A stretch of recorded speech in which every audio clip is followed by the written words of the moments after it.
तो आपको ये बात का तो पता है कि सिख कौम का जो इतिहास है वो काफ़ी ज़्यादा अद्भुत है। तो आज की इस वीडियो में हम आपके साथ एक ऐसी अनोखी दास्तान शेयर करने वाले हैं जिसके बारे में मुझे पक्का पता है कि आप लोगों को नहीं पता होगा, क्योंकि 90% जो सिख कम्युनिटी है उसको भी इस इतिहास के बारे में नहीं पता। जब सिख कौम ने लाल किले पर निशान साहब जलाया था, तो इस कहानी को आपके साथ शेयर करने वाले हैं। तो शुरू करते हैं आज की कहानी। उससे पहले मैं आपको कहना चाहता हूँ, ऐसी अनेकों योद्धाओं की कहानी, ऐसी सिख कौम की या फिर किसी और कौम की, भारत के योद्धाओं की कहानी जानने के लिए आप चैनल को सब्सक्राइब कर लीजिए, ताकि जो इतिहास है हम आपके तक पहुँचा सकें। तो शुरू करते हैं आज की ये वीडियो। ये बात है 1783 ईस्वी की, जब दिल्ली पर मुगल शासक शाह आलम राज किया करता था। औरंगजेब के बाद जो मुगल राज्य था, मुगलों का साम्राज्य था, वो लगातार कमजोर होता जा रहा था, क्योंकि जो औरंगजेब के उत्तराधिकारी थे वो इतने ज़्यादा कुशल नहीं थे, और औरंगजेब के बाद 4 शासक बदल चुके थे, और अब जो शासक था वो था शाह आलम। शाह आलम दिल्ली पर राज किया करता था, और जो मुगल सेना थी वो इतनी ज़्यादा ताकतवर नहीं थी, और इस बात का जो फ़ायदा है वो मराठे और अंग्रेज उठाना चाहते थे।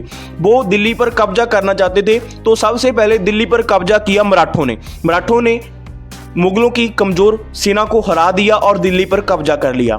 जब इस बात का पता अंग्रेज जनरल लोनी को पता चला, तब उसने दिल्ली पर कब्जा करने की ठान ली, और उसने अपनी सेना को तैयार किया और दिल्ली की तरफ वो बढ़ने लगे। जब इस बात का पता चलता है मराठा सेना को कि अब अंग्रेज दिल्ली पर कब्जा करने के लिए आ रहे हैं, तो मराठा सेना लाल किले को छोड़ देती है, वो दिल्ली को छोड़कर चले जाते हैं। अब पता चलता है इस बात का शाह आलम को। शाह आलम सोचता है कि अब मराठों ने दिल्ली छोड़ दी, अब जब अंग्रेज आकर दिल्ली पर कब्जा कर लेंगे तो इस बात का कोई फायदा ही नहीं है, मैं तो वहीं का वहीं रह गया। पहले मराठों ने छोड़ा, अब अंग्रेज कब्जा कर लेंगे। तब उसके दरबार में से एक सियाना व्यक्ति उसको कहता है कि अब आपको सिखों से मदद लेनी चाहिए। सिखों के जो जर्नैल थे सरदार बघेल सिंह। अब जहां पर ये जानना काफ़ी ज़्यादा जरूरी हो जाता है कि सरदार बघेल सिंह कौन थे। सरदार बघेल सिंह का जो जन्म तरनतारन के चवाल नामक गांव में हुआ था, और छोटी उम्र में उन्होंने अपने परिवार को छोड़ दिया था, और वो सिख पंथ की सेवा में लग गए थे। और वो करोड़ा सिंघिया मिसल के मुखी थे। उस वक्त पंजाब में मिसलें हुआ करती थी।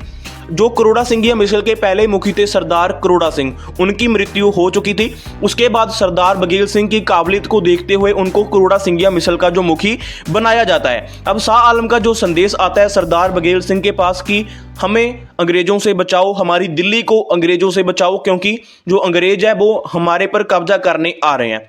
तो सरदार बघेल सिंह, जो मुगलों ने पहले सिखों पर अत्याचार किए थे, छोटे साहिबजादों को नींवों में चुनाया था, दीवारों में चुनाया था, और सिख गुरुओं पर कितने अत्याचार मुगलों ने किए थे, उस सब को बुलाकर वो ठानते हैं कि हम जो मुगलों की मदद करेंगे, हमारी जो सेना वो दिल्ली को बचाने जाएगी।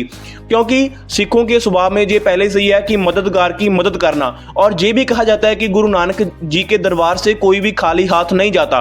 तो सरदार बघेल सिंह ठानते हैं कि हमारी जो सेना है वो जाएगी अब दिल्ली को बचाने के लिए। उस वक्त सरदार बघेल सिंह काफ़ी ज़्यादा मशहूर हुआ करते थे। अंग्रेज, मराठे और जहाँ तक कि मुगल भी उनके नाम से कांपते थे। अब इस बात का जब पता चलता है अंग्रेजों को इस बात का जब पता चलता है कि सरदार बघेल सिंह दिल्ली आ रहे हैं दिल्ली को बचाने के लिए, तो आप देखो कि अंग्रेज सेना की इतनी ज़्यादा हिम्मत नहीं होती कि वो वहाँ से आगे बढ़ पाएं। वो वहाँ पर ही रुक जाते हैं। उस वक्त वो दिल्ली पर पहुँचे नहीं थे, और वो जहाँ थे दिल्ली से दूर थे उस वक्त, और वहाँ पर ही रुक जाते हैं जब उनको पता चलता है कि सरदार बघेल सिंह अब करनाल तक पहुँच चुके हैं। तो अब शाह आलम के मन में खोट हो जाती है, क्योंकि जो मुगलों के स्वभाव में शुरू से ही गद्दारी लिखी है। जब उसको पता चलता है कि अब अंग्रेज दिल्ली पर कब्जा करने नहीं आ रहे, और अगर सरदार बघेल सिंह दिल्ली आ गए और इन्होंने दिल्ली पर कब्जा कर लिया, तो वे आगे चलकर हमें जो परेशान कर सकते हैं। तो सरदार बघेल सिंह के पास शाह आलम का संदेश पहुंचता है कि अब हमको आपकी ज़रूरत नहीं है, अब अंग्रेज दिल्ली पर कब्जा करने नहीं आ रहे, आप वापस पंजाब चले जाइए। तो इसे देखकर सरदार बघेल सिंह काफ़ी ज़्यादा निराश होते हैं कि पहले तो आप हमें पंजाब से जहाँ पर बुलाते हो बचाने के लिए, अब अगर अंग्रेज जहाँ पर नहीं आ रहे तो हमारी तो इसमें कोई गलती नहीं। तो चलो सरदार बघेल सिंह कहते हैं कि आप हमें हमारा जो खर्च हुआ है जहाँ तक आने का, हमारी सेना का जो खर्च हुआ है, खाने पीने का जो खर्च हुआ है, वो 3 लाख का खर्च आप हमें दे दो, हम वापस चले जाएंगे। क्योंकि यार मुगलों के मन में तो पहले ही खोट थी, वो इस बात से साफ इनकार कर देते हैं कि मुगल सिख सेना को कोई भी खर्चा नहीं देंगे। तो सरदार बघेल सिंह तय करते हैं कि अब हम तो दिल्ली पर कब्जा करेंगे ही करेंगे, क्योंकि हमारी जो सेना है वो बीच रास्ते से वापस नहीं मुड़ सकती। तो जहां पर दूसरी मिसलों के जो पंजाब में मुखी थे, एक थे सरदार जस्सा सिंह रामगढ़िया, उसके बाद सरदार जस्सा सिंह आलूवालिया, इनके पास संदेश पहुंचाया जाता है कि आप करनाल पहुंचिए, हमने दिल्ली पर कूच करना है। उसके बाद सरदार जस्सा सिंह रामगढ़िया की सेना और जस्सा सिंह आलूवालिया की सेना भी सरदार बघेल सिंह की सेना के साथ आकर मिल जाती है। तो अब सिख कूच करते हैं दिल्ली की ओर। उस वक्त दिल्ली के चारों तरफ दीवारें हुआ करती थी ताकि कोई बाहर वाला आकर दिल्ली पर हमला ना कर पाए, और उस दीवारों के दरवाजे भी हुआ करते थे। तो शाह आलम क्या करता है, उस दरवाजों को बंद करवा देता है और वहां पर जो सिपाही तैनात कर देता है। जब सिख सेना दिल्ली के पास पहुंचती है तो देखते हैं कि वहां पर काफी ज्यादा बड़ी बड़ी दीवारें थी। तो उसमें से एक सरदार कहते हैं कि सिख लोग अपना जो रास्ता है वो खुद निकाल लेते हैं। तो उस वक्त एक बड़े दरख्त को तोड़ा जाता है, काटा जाता है, और उसका जो एक सिरा है उसको पेंसिल की तरह तीखा किया जाता है और उस तीखे हिस्से से दीवार पर वार किया जाता है, और सिखों की जो मेहनत है वो रंग लाती है और दीवार वो टूट जाती है। तो एक मोरी, जिसको कहते हैं ना मोरी, बना ली जाती है। उससे 30,000 की सेना दिल्ली में एंटर करती है, और जिस मोरी से सेना एंटर की थी उसको कहते हैं मोरी गेट, जो कि आप वीडियो में देख रहे होंगे।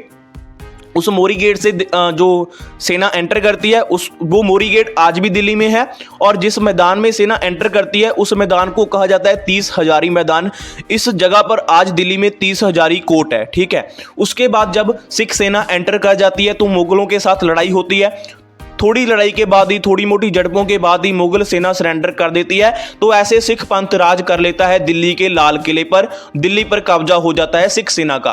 तो अब वारी आती है, जो हाकम है, जो दिल्ली के तख्त पर कौन बैठेगा। तो सरदार बघेल सिंह चाहते हैं कि सरदार जस्सा सिंह आलूवालिया दिल्ली के तख्त पर बैठें, क्योंकि जब जस्सा सिंह आलूवालिया ने लाहौर को फतेह किया था उस वक्त सिख कौम ने जस्सा सिंह आलूवालिया को सुल्तान उल कौम का जो दर्जा दिया था। इसकी वजह से सरदार बघेल सिंह चाहते थे कि जस्सा सिंह आलूवालिया ही तख्त पर बैठे। पर जस्सा सिंह रामगढ़िया, जो कि दूसरे रामगढ़िया मिसल के मुखी थे, वो इस बात से सहमत नहीं होते। वो कहते हैं कि खालसा पंथ में कैसे कोई व्यक्ति सिंहासन पर बैठ सकता है। तो इस बात से जो सरदार जस्सा सिंह आलूवालिया भी सहमत हो जाते हैं। तो इसके बाद तय ये होता है कि लाल किले पर निशान साहब को, केसरी निशान को जलाया जाएगा, और उस वक्त जो आप इमेज में देख भी रहे होंगे कि निशान साहब को दिल्ली के लाल किले पर फहराया जाता है, जो कि शो करता है कि दिल्ली, जो सिखों ने दिल्ली पर कब्जा किया था।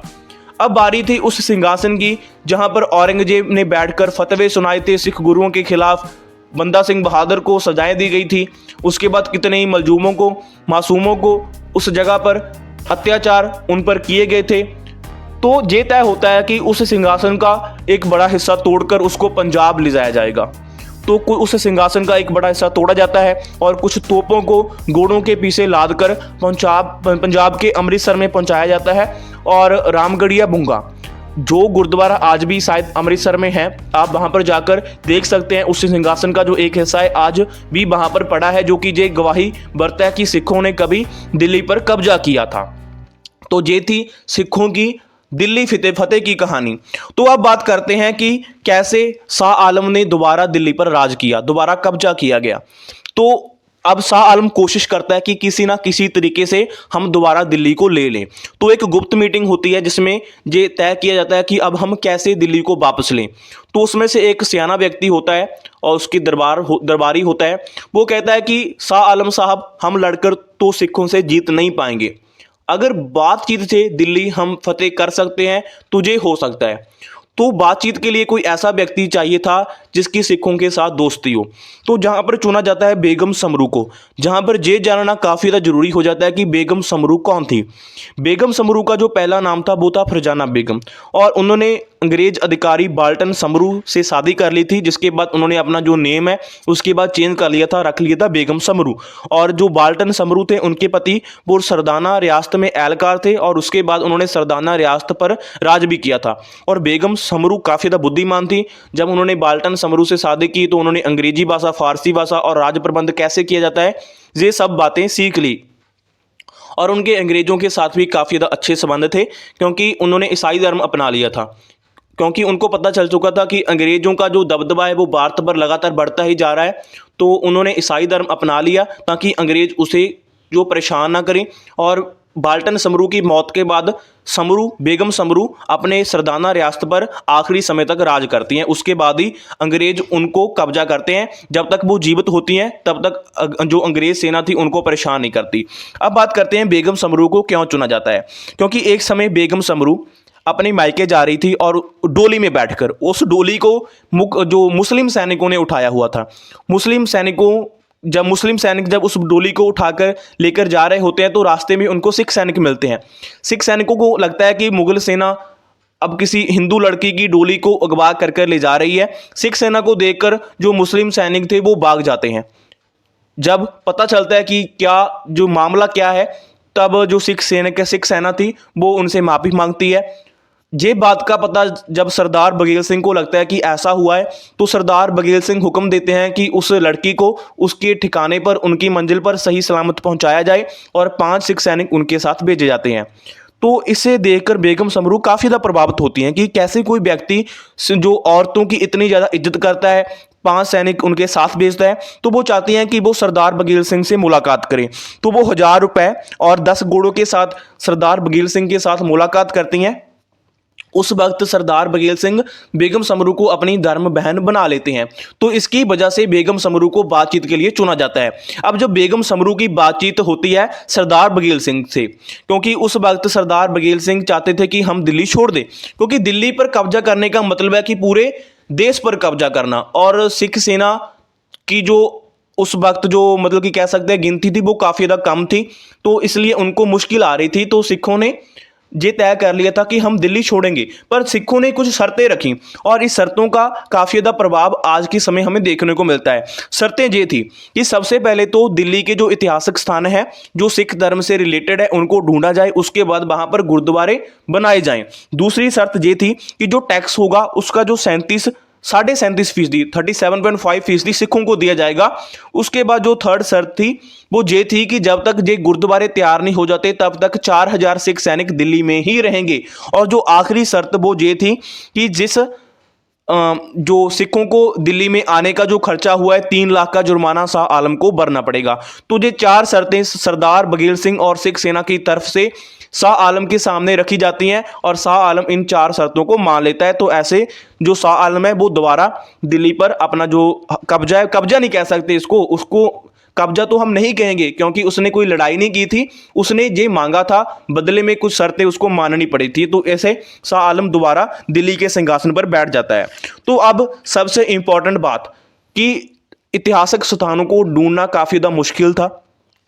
तो अंधा मुगल की धरती पर 125 साल की एक औरत थी जिसको पता था कि शीशगंज साहिब गुरुद्वारा कहाँ है। शीशगंज साहिब वही गुरुद्वारा था जहाँ पर जो सिखों के 9वें गुरु श्री गुरु तेग बहादुर जी की शहादत हुई थी।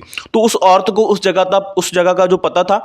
वो कहती है कि एक समय पर मेरे नाना जी जहाँ पर दीवा जलाया करते थे, उसके बाद मेरी माता जहाँ पर दिया जलाया करती थी, और अब वो औरत उस जगह पर दिया जलाया करती थी। तब उस औरत को वहाँ पर ले जाया जाता है और उस जगह पर गुरुद्वारा शीशगंज साहिब बनाया जाता है। तो और जो गुरुद्वारा बंगला साहिब थे वो तो आसानी से मिल गए थे। उस जगह पर सरदार जय सिंह का बंगला पहले से ही मौजूद था और जो गुरु नानक साहिब के प्याऊ का उस जगह के नज़दीक एक जो कुआं होता है वो मौजूद था। और जो सबसे ज़्यादा मुश्किल आती है वो गुरुद्वारा रकाबगंज साहिब को ढूंढने में आती है। गुरुद्वारा रकाबगंज साहिब वो जगह थी जहाँ पर सिखों के 9वें गुरु श्री गुरु तेग बहादुर जी की जो देह थी, जो शरीर था, उसका संस्कार किया गया था। एक व्यक्ति था जिसका नाम था लखी शाह बंजारा। उस व्यक्ति ने गुरु साहिब की देह को अपनी हवेली में रखा और उसके बाद उस हवेली को उसने आग लगा दी थी। तो इस प्रकार से गुरु साहिब की जो देह का अंतिम संस्कार किया गया था। अब इस जगह को ढूंढने में काफ़ी ज़्यादा मुश्किल आ रही थी। तो एक व्यक्ति सरदार बघेल सिंह के पास जाता है और वो कहता है कि उसको पता है कि ये जगह कहाँ पर है। तो सरदार बघेल सिंह उससे पूछते हैं कि ये जगह कहाँ पर है। तो वो व्यक्ति कहता है मुझे पता तो है पर ये जगह आपको नहीं मिल सकती। तो सरदार बघेल सिंह पूछते हैं क्यों नहीं मिल सकती भाई। तो वो कहते हैं कि उस जगह पर आज के समय जो एक मस्जिद है। तो सरदार बघेल सिंह कहते हैं कि आपको कैसे पता कि वही जगह है जहां पर गुरु साहिब की देह का जो संस्कार किया गया है। तो वो व्यक्ति कहता है कि मुझे इसलिए पता है क्योंकि जब आप उस जगह की खुदाई करोगे तो उसके नीचे से आपको गुरु साहिब की अस्थियां मिलेंगी। लखी शाह बंजारा ने गुरु साहिब की अस्थियों में एक गड्ढे में डालकर वहां पर ही जो गाड़ दिया था, दफना दिया था।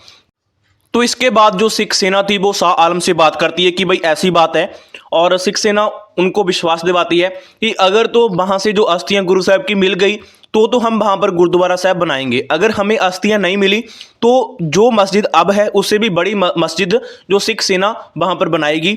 तो इस बात पर शाह आलम मान जाता है। जब उस जगह की खुदाई की जाती है तो वहाँ से गुरु साहब की अस्थियाँ मिल जाती हैं और उस जगह पर आज गुरुद्वारा श्री रकाबगंज साहब बना दिया जाता है। तो ऐसे है सिखों की जो दिल्ली फतेह की कहानी, और मुझे लगता है कि आपको ये कहानी काफ़ी अच्छी लगी होगी। और ऐसी ही कहानियों के लिए, ऐसे ही इतिहास के लिए आपको एक काम करना है, चैनल को सब्सक्राइब। क्योंकि जो अभी समय की सरकारें हैं वो बच्चों को ये इतिहास कभी भी किताबों में नहीं पढ़ाएगी। ये जो इतिहास है आपको ऐसे ही कुछ चैनलों पर देखने को मिलेगा। अब जी आपका काम बनता है कि इस चैनल को आगे लेकर जाना, ताकि आपके बच्चों के तक, आपके आगे भाई बहनों के तक ये जो कहानियां हैं वो पहुंच सके। धन्यवाद आपका इस वीडियो को लास्ट तक देखने के लिए।